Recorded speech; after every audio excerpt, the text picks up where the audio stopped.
하나님께서 사람을 창조하셨고 또 사람에게 능력을 주셨는데 이 능력은 참 대단한 것 같습니다. 내가 어떤 것에 집중하고 나아가느냐에 따라서 이 사람의 능력이라는 것이 일반적이지 않고 어마어마한 능력까지 발전이 되기 때문입니다. 요즘에 먹방이 유행을 합니다. 많이 먹는 것을 올려서 봅니다. 저는 혼자 혼밥할 때 혼자 먹기 좀 그러니까 먹방을 틀어놓고 이제 봅니다. 저는 이렇게 김치를 먹을 때 이제 상대방은 회를 먹고 고기를 먹으면 저는 나는 고기를 먹고 있다. 라면을 먹으면서 뭐 그렇게 생각하기도 합니다. 근데 참 놀라운 게 이 먹방하는 사람들을 보면 그 자리에서 앉은 자리에서 라면을 22개까지 먹더라고요. 그 자리에서. 그리고 이제 음료수도 콜라 뭐 이런 거 한 페트병으로 대여섯 병을 또 먹습니다. 그리고 또 이제 디저트로 케이크 하나를 먹습니다. 그래서 엑스레이를 찍어봤더니 이 위가 이 배를 다 차지하고 있는 거예요. 심장도 폐도 다 밀려가 있어요, 위에. 그러니까 지금 위가 엄청나게 큰 거죠. 이런 사람 뭐라고 그럽니까? 위대한 사람이라고 합니다. 사람이 먹는 거 하나만 집중해도 이렇게 어마어마한 양을 먹을 수 있는 능력이 있습니다. 우리 예전에 요즘도 하는지 모르겠는데 달인이라는 프로그램 보면 정말 대단하지 않습니까? 어떻게 저런 것까지 할 수 있는지. 밥알을 지면 자 이거는 52g 딱 정확하게 나옵니다. 그러면 딱 재보면 52g 오차가 없이 나옵니다.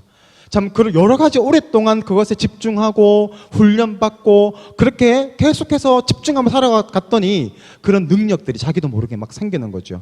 일반적인 능력보다 훨씬 대단한 능력들을 발휘하게 되는 겁니다. 믿음도 마찬가지입니다. 내가 이 믿음에 하나님께 집중하고 나아가고 나의 생명을 바쳐서 하나님만을 바라보며 나아가는 거기에 집중하고 살아가면 그 사람은 어떻게 되겠습니까? 믿음의 대가가 됩니다.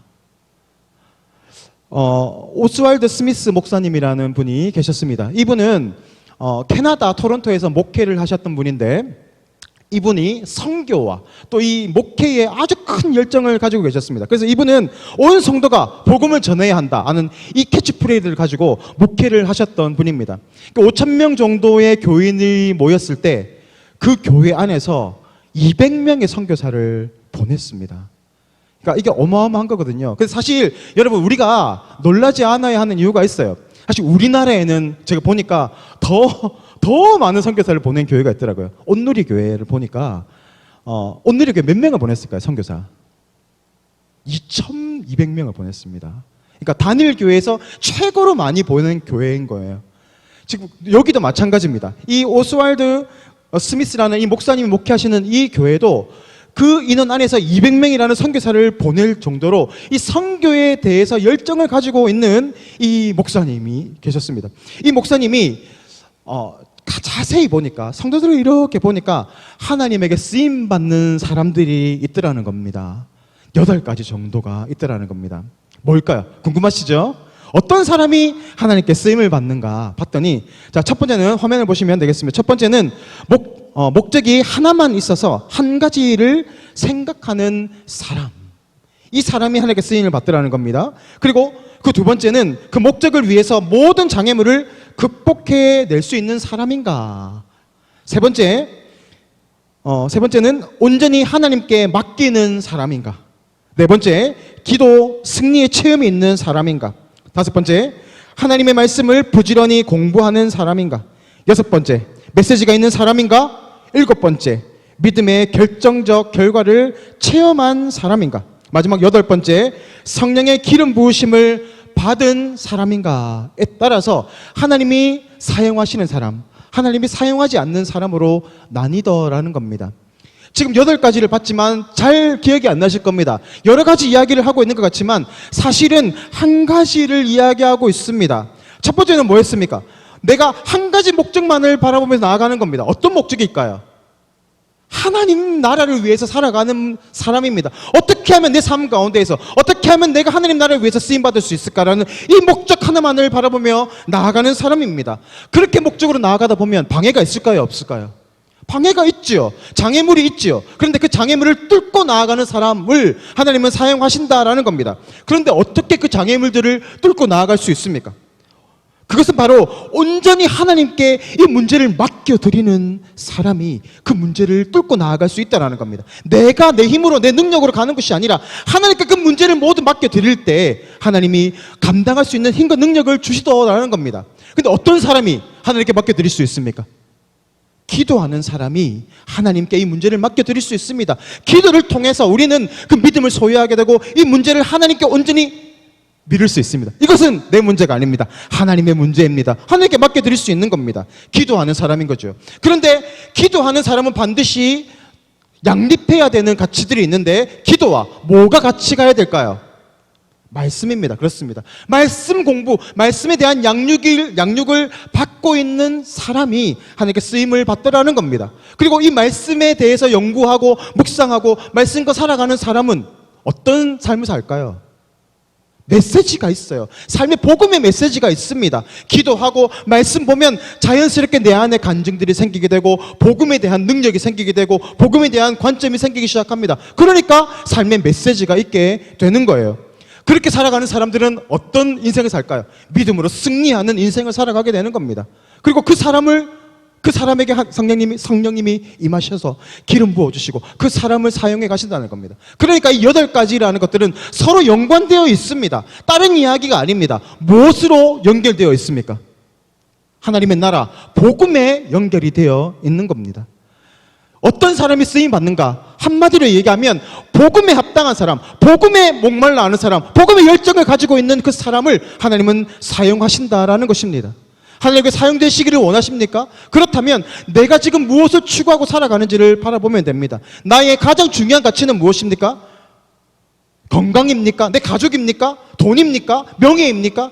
그것보다 하나님의 나라, 하나님의 통치, 하나님의 의를 쫓아 나아가는 그 사람에게 하나님은 놀라운 은혜를 베풀어 주신다. 그 사람을 사용하신다라는 것입니다. 하나님에게 이렇게 쓰임받는 사람들이 있습니다. 오늘 바울 같은 사람입니다. 바울 같은 사람들은 이 복음에 대해서 정말 생명을 걸고 나아갑니다. 이 8가지 조건을 완전하게 충족시키는 사람, 바울입니다. 그래서 하나님은 이 바울을 통해서 선교의 사명을 감당하게 하시고 죽었던 수많은 사람들을 살려 하나님의 교회를 세워서 그 교회를 통하여서 하나님의 나라를 전하게 하고 하나님의 나라가 선포되어질 수 있도록 이 바울이라는 사람을 사용해 가시더라는 겁니다. 그렇다면 이렇게 하나님의 나라를 위해서 사용되는 사람이 있는 반면에 반대의 사람들도 있습니다. 이 세상의 마귀에게 사로잡혀서 이 대적에게 사로잡혀서 길러지고 그 사람에 양육되어지는 사람들도 있습니다. 우리가 사사기를 바라보게 되면 사사기의 대표적인 사사가 누가 있습니까? 삼손이 있지 않습니까? 하나님은 이 삼손을 통하여서 이스라엘을 블레셋에서 건져내시고자 그를 사용하십니다. 나시린으로 구별하여서 머리를 삭두를 대지 말고 시체를 대지 말고 포도주를 마시지 못하게 하는 그 나시린의 그 양육을 통하여서 그것을 통하여서 이 삼손이라는 사람을 세워나갑니다. 이 삼손을 통하여서 이스라엘을 블레셋에서 구원해 나는 역할을 하기 위해서 이 삼손을 쓰십니다. 그런데 여러분, 이 마귀는 이 삼손을 넘어뜨리기 위해서 누구를 준비시키고 있는지 아십니까? 어린 시절부터 준비되어 있는 사람이 있습니다. 드릴라입니다. 이 드릴라는 하나의 목적을 위해서 부름받은 거예요. 삼손을 꼬셔서 삼손을 넘어뜨리기 위해서 어릴 적부터 다이어트를 하고 어릴 적부터 화장을 이쁘게 하고 어릴 적부터 목소리를 이쁘게 하고 애교를 떨고 또 눈물 연기도 해야 되고 막 그렇게 준비가 된 겁니다. 섹시 댄스도 잘 추고 그러니까 그렇게 해서 이 삼손을 유혹합니다. 삼손이 홀랑 넘어가잖아요. 처음에는 얘기를 안 해주잖아요. 당신의 힘이 어디서 나옵니까? 물었더니 나는 이 밧줄로 나를 묶으면 돼. 근데 팍 트잖아요. 그러니까 나중에 어떻게 해요? 이 그동안 갈고 닦았던 눈물 연기를 합니다. 다 삼손 너무해 이렇게 하는 거예요. 그렇게 하면서 나한테 어떻게 거짓말을 할 수 있어요? 막 그런 거예요. 그러니까 삼손이 홀랑 넘어가는 거잖아요. 이 삼손이란 하나님의 사람을 넘어뜨리기 위해서 이 대적에게 이 세상의 훈련을 받고 있는 이런 존재들도 있습니다. 어디에 집중되어 살아가고 있는가 하는 것들이 중요한 겁니다. 하나님의 목적은 어디에 있을까요? 성경을 바라보게 되면 하나님은 여러 가지 일을 하셨고 위대한 일들을 많이 하셨지만 그 모든 초점이 어디에 있습니까? 우리의 구원에 있습니다.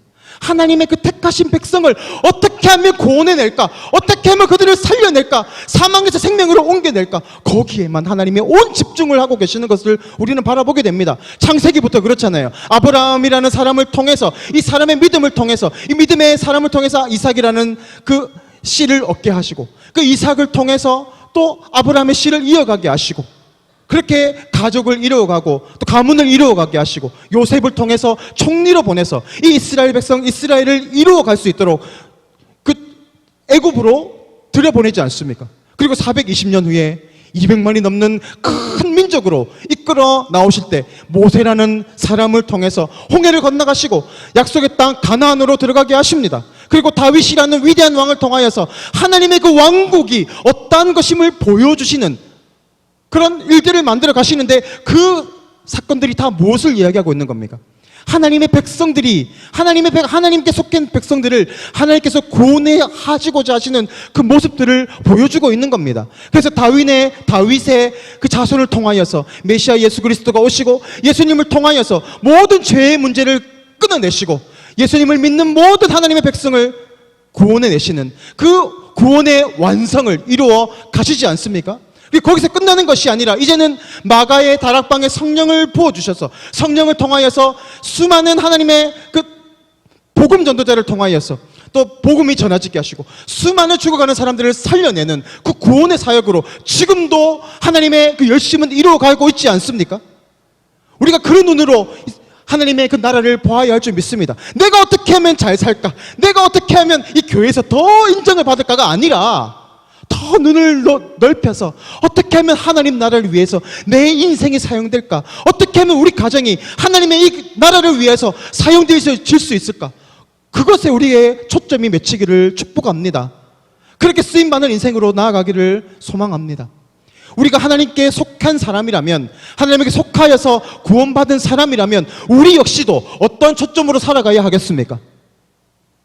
이 복음의 관점으로 살아가야 합니다.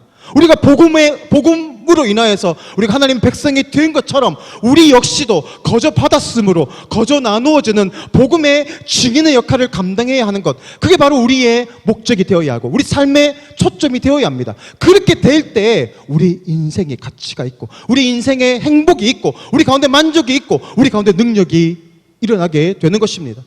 아무것도 하지 않으면서 하나님 복 주십시오, 그 복 받아서 뭐 하겠습니까? 넓은 집에서 사는 거, 그게 복입니까?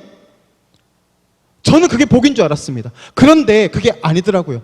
정말 많이 가져도 나는 불행하다고 그렇게 자살하는 사람이 얼마나 많은지 모릅니다. 진짜 행복은 어디에 있습니까? 가진 것이 없어도 초라하게 살아도 내 안에 복음의 능력이 있고 내 안에 예수께서 살아계시면 밥 한 그릇만 있어도 행복하지 않습니까? 하나님이 우리에게 주시고자 하는 행복은 이런 것입니다.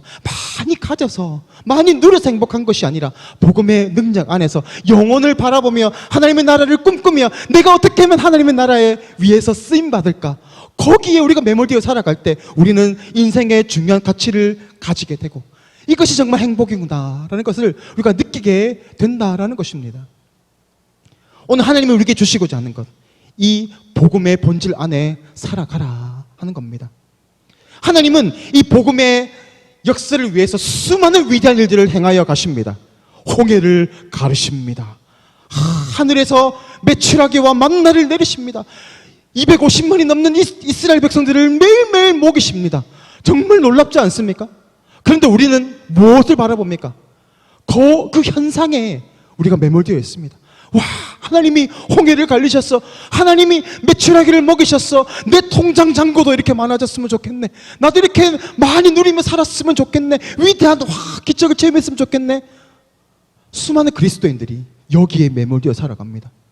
중요한 게 무엇입니까? 하나님이 그 왜 위대한 일들을 행하셨습니까? 하나님의 백성을 구원으로 이끌어 가시기 위해서 행하였던 일들의 부수적인 것들입니다. 그런데 수많은 그리스도인들이 복음의 본질에 사로잡히지 못하고 거기에 집중하지 못하고 어떻게 하면 나도 그런 기적을 체험할 수 있을까? 어떻게 하면 나도 사람들에게 와 대단하십니다 이런 칭찬을 받을 수 있을까? 거기에 초점을 맞추며 살아가는 것, 하나님이 얼마나 슬퍼하시겠습니까? 그러니까 삶의 능력이 없는 겁니다. 매일 그런 것만 쫓아가다 보면 복음의 능력이 사라지게 되고 희미해지게 되고, 그러니까 우리 삶 가운데 변화가 없고 저주가 끊어지지 못하고 죄악의 엉겅퀴가 날마다 맺혀지는 것입니다. 오늘 우리가 다시 한번 돌이키기를 원합니다. 내가 어디에 초점을 맞추고 살아가고 있는가? 복음에 초점을 맞추고 살아가고 있는가? 예수님의 초점을 맞추고 살아가고 있는가? 아니면 세상의 가치에 내가 어떻게 하면 더 위대한 인생으로 더 쓰임받는 것이 아니라 이 세상에서 더 인정받는 인생으로 살아가는가?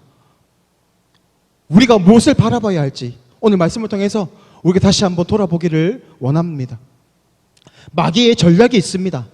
마귀는 이제는 고난을 주니까 안 돼요. 고난을 주니까 더 예수를 붙잡아. 그러니까 이제는 전략을 바꿔서 이제는 풍요를 줍니다. 그래, 예수 믿으면 복을 받아야지. 그래, 축복 받아야지. 돈을 많이 버는 게 복이다. 그게 자꾸 우리를 유혹합니다. 그러니까 자꾸 높아지고 자꾸 더 많이 가지려고 쌓아두려고 하는 것에 우리가 자꾸 거기에 초점을 맞추고 살아갑니다. 그러니까 복음이 희미해지기 시작하고 삶의 능력이 사라지기 시작하는 것입니다. 이게 마귀의 전략입니다. 거기에 자꾸 매몰되게 살아가고자 하는 것. 오늘 바울은 이 복음의 본질을 정확하게 바라볼 줄 아는 사람이었습니다. 그래서 바울은 자신이 지금 닥쳐 있는 그 상황 가운데에서 복음의 본질을 바라봅니다. 그가 지금 어떤 상황에 놓여 있느냐? 사도행전 20장을 바라보게 되면 그는 에베소에서 2년간 사역을 합니다. 2년간 두란노에서 양육 사역을 하고 이제는 많은 성도들을 길러내는 사역을 하는데 소요가 일어나기 시작합니다. 그러니까 거기에서 쫓겨나기 시작하면서 마게도나로 옮겨가게 됩니다.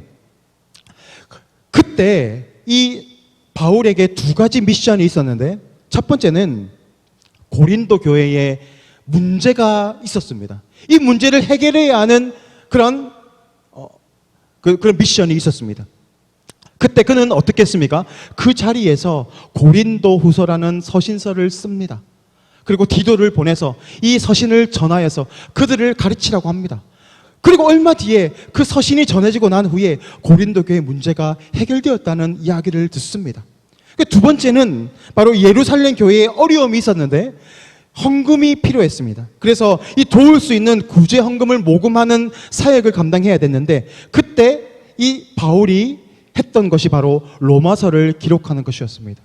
로마서를 기록해서 이 복음도 전하지만 또 예루살렘 교회를 우리가 같이 도와줘야 한다는 그런 또 도움도 구합니다. 그래서 선교적인 미션도 감당하지만 또 구제 사역도 잘 감당해냅니다. 어려움이 있고 또 방해가 있다 할지라도 그는 이 복음의 본질 안에 매몰되어 있어 초점을 맞추고 그렇게 살아갑니다. 그게 바로 바울의 위대한 점입니다.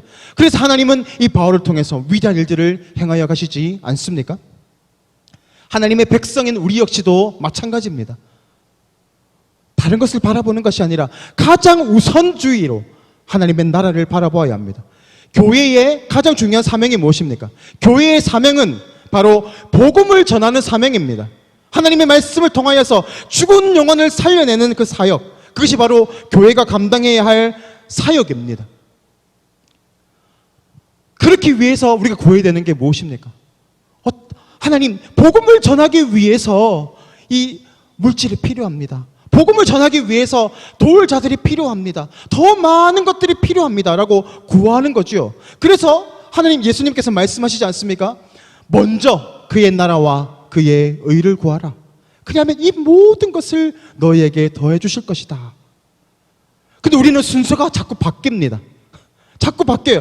하나님, 나에게 돈을 많이 주시면, 물질을 많이 주시면 내가 다 승진 잘 되고 더 높은 자리에 올라가면 그때 하나님 영광 돌리겠습니다. 아닙니다. 이것은 잘못된 것입니다.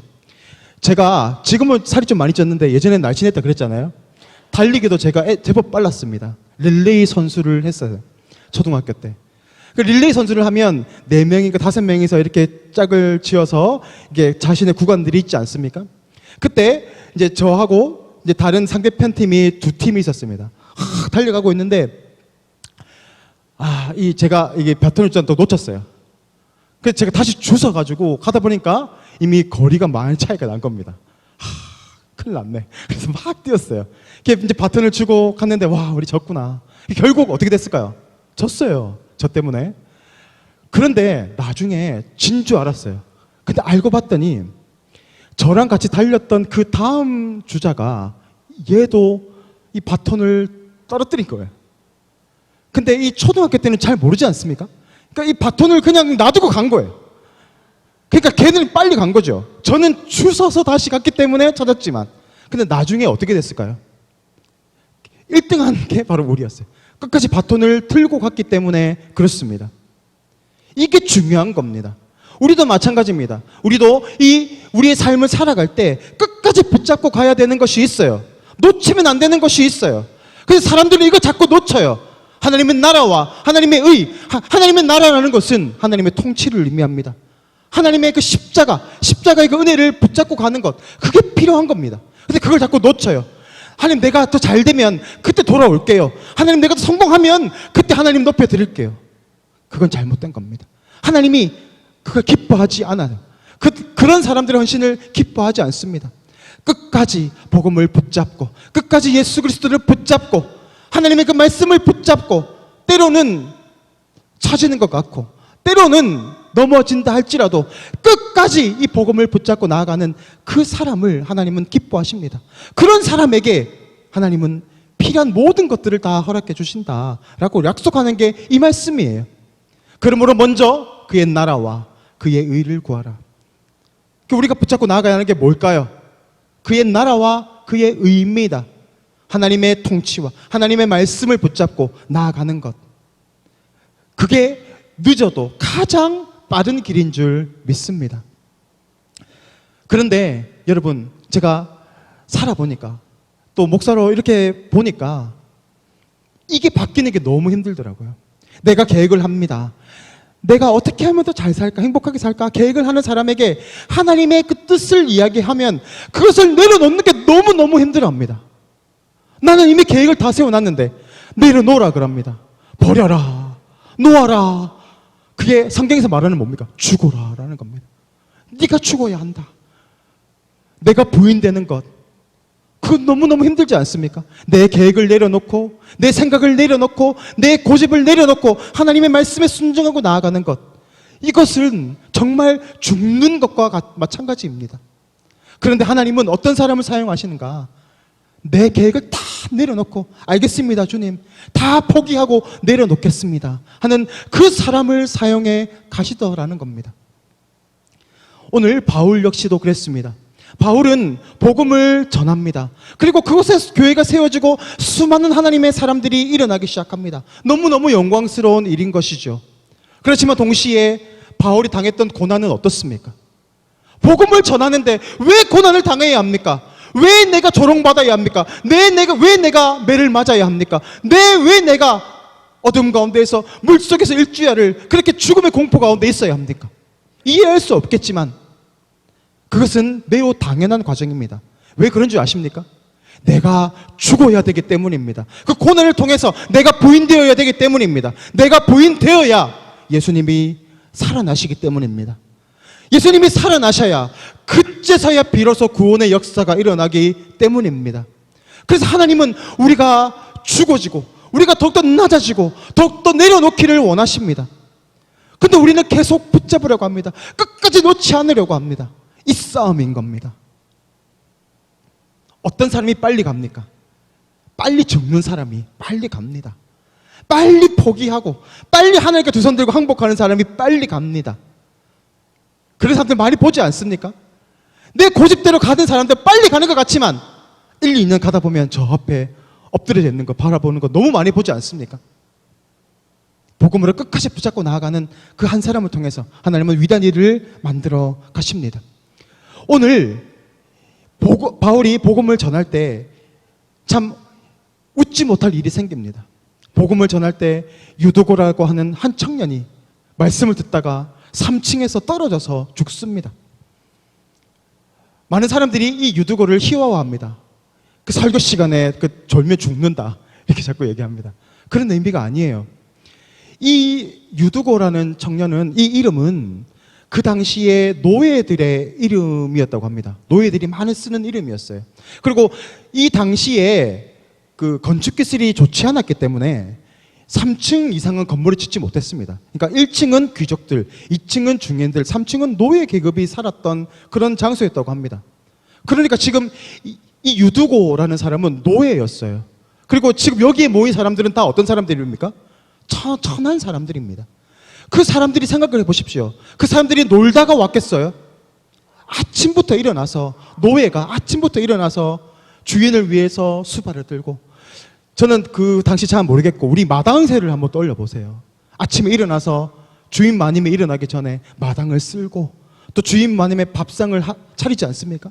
밥을 차리면 설거지하고 나가서 밭일을 하고 하루 종일 일하다가 저녁에 이제 주인이 잠이 들면 그때 쉬는 겁니다. 그때 나와서 지금 뭐 하고 있는 겁니까? 지금 바울이 강론하고 있는 그 말씀의 자리로 나아가고 있는 겁니다. 얼마나 피곤했겠어요. 그럼에도 불구하고, 피곤함에도 불구하고 나와서 그 말씀을 듣기 위해서 지금 3층에 지금 올라가 있는 겁니다. 너무 졸리니까, 제가 생각할 때 너무 졸리니까 그 창문에서 걸터 앉아서 이 찬바람을 쐬면서 잠을 깨려고 했던 것 같아요. 그러다가 잠을 이기지 못하고 죽습니다. 여러분, 그 졸 때 앞으로 조는 사람이 있습니다. 그죠? 앞으로 이렇게 자다가 이렇게 조는 사람이 있습니다. 이런 사람들은 나는 자야지 하고 마음을 먹는 사람이래요. 근데 이 뒤로 이렇게 넘어간 사람들이 있어요. 제가 어저께 집회하다가 잠시 뒤로 넘어갔거든요. 저는 깨야지 했는데 저도 모르게 의식이 없이 못 넘어갔어요. 이런 사람은 용서해줘야 됩니다. 이건 내 의식이 아니에요. 지금 유도고가 보세요. 유도고를 한번 상상해 보세요. 이 창문에 걸터 앉아 있습니다. 잠을 깨려고 막 꼬집고 하는데 막 졸려요. 근데 앞으로 넘어졌으면 안 죽었을 텐데 어디로 넘어진가요? 뒤로 이렇게 가다가 확 떨어진 겁니다. 저는 이 구절을 보면서 얼마나 피곤했을까. 하루 종일 아침부터 일어나서 그 막노동을 하고 저녁에 쉬어야 되는데 밥도 못 먹고 와서 그 말씀을 듣기 위해서 그렇게 나온 유두고와 함께 있는 그 사람들을 유두고를 통해서 성경이 말하고 있는 거예요. 그 바울이 그를 찾아가서 그를 살려내지 않습니까? 그러면서 성경이 뭐라고 얘기하냐? 사람들이 적지 않은 위로를 받았더라 라고 이야기를 합니다. 복음을 듣고 예수를 만나면 삶이 바로 변화됩니까? 삶이 잘 변화되지 않습니다. 여전히 힘들고 여전히 고통스럽고 여전히 참 하나님 그 어려운 가운데에서 살아가야 됩니다. 얼마나 지칠까요? 삶이 잘 변하지 않고 여전히 죄의 성에서 끊어지지 못하는 자신의 모습을 바라보면서 얼마나 가슴을 쳤을까요? 그런데 이 유두고가 죽었고 그를 살려낸 것을 보고 이 많은 사람들이 큰 위로를 받았더라라는 겁니다. 하나님은 우리 안고 서심을 아십니다. 여러분 지금 이 자리에 나온 게 낮에 많이 자서 잠이 안 와서 온 거 아니지 않습니까? 낮에 열심히 일하시고 피곤함에도 불구하고 은혜 받기 위해 나오신 거 아니에요. 오늘 하나님은 그거 다 아십니다. 오늘 이 자리 피곤할 때 더욱더 부르짖읍시다. 피곤할 때 더욱더 아멘 합시다. 아멘. 그러면 하나님이 갑자기 은혜를 베풀어 주실 줄 믿습니다. 에스더가 죽으면 죽으리라 했던 것처럼 내가 이 자리에서 죽으면 죽으리라, 은혜 받지 않으면 돌아가지 않으리라, 그런 각오로 나아갈 때 하나님이 은혜를 주시지 않겠습니까? 오늘 그런 각오로 오늘 은혜 자리로 나아가시기를 주님의 이름으로 축복합니다. 이 시간 다 같이 기도하겠습니다. 사랑의 하나님 아버지, 은혜를 감사를 드립니다. 우리는 연약합니다. 우리는 부족합니다. 그렇지만 오늘도 그 은혜가 필요해서 피곤한 몸을 이끌고 은혜 자리로 나왔습니다. 주님, 우리를 살려주시고 우리를 회복시켜주시고 다시 하나님의 그 복음의 능력을 소유하며 나아갈 수 있도록 우리 가운데 은혜 위에 은혜를 다하여 주시옵소서. 감사를 드리며 예수 그리스도 이름으로 기도드리옵나이다. 아멘.